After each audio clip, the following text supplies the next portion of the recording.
দেখুন, বর্তমান interim government কিন্তু দীর্ঘমেয়াদে রাজনীতি করে রাজনীতির মধ্যে দিয়ে উঠে আসা একটি সরকার নয়। সুতরাং এই সরকার সেই সব এলিমেন্ট নিয়েই চলছে যা আমাদের সোসাইটিতে, আমাদের রাষ্ট্র ব্যবস্থার মধ্যে এতদিন ধরে এক্সিস্ট করছিল। সেখানে যদি পুলিশ হোক, মিলিটারির কোনো মেম্বার হোক, যেই হোক, সে যদি অন্যায় করে, এর 1 নম্বর কাজ হচ্ছে এটা নিন্দা, এটা আমরা পছন্দ করলাম না।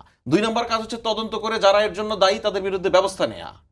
সুতরাং এই নিন্দাকে আপনার এত সাবলীল বা এত মানে ছোট করে দেখার কোনো জায়গা নেই যে নিন্দা করার মধ্য দিয়ে সরকার বুঝি মাপ পেয়ে গেল, সরকার বুঝি একটা সুশীল আচরণ ধারণ করলো।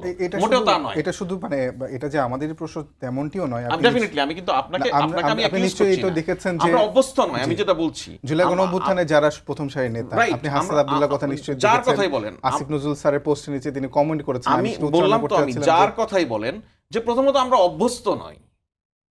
অভ্যস্ত নই এই জায়গাটাতে যে দেখুন, জনাব আসিফ নজরুল, উপদেষ্টা আসিফ নজরুল নিন্দা জানিয়েছে, উনি ওনার ব্যক্তিগত জায়গা থেকে নিন্দা জানিয়েছে। ধরুন, আপনি তো ওনাকে কোনো কারণে অ্যাকিউজ করতে পারেন না, উনি তো এই মন্ত্রণালয়ের দায়িত্বে নয়।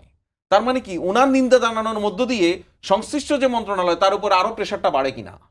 এভাবে আপনি চিন্তা করুন যে আমার উপদেষ্টা পরিষদের যারা সহকর্মী তারাও আমার কর্মকাণ্ড নিয়ে নিন্দা জানিয়েছে, তার মানে এখানে আমাকে সিরিয়াস ব্যবস্থা নিতে হবে, অন্য কোনো বিকল্প নেই। সুতরাং এটা আমি খুবই ইতিবাচক ভাবে দেখি। যারা এই সরকারের জায়গায় বসিয়েছেন, এই উপদেষ্টার জায়গায় বসিয়েছেন, সেই সমন্বয়করা যখন বলে যে ভণ্ডামি বাদ দেন উপদেষ্টার উদ্দেশ্যে, তখন সেটাকে আপনারা কিভাবে দেখেন? দেখুন, এই জায়গাটা তো আমরা অভ্যস্ত নই।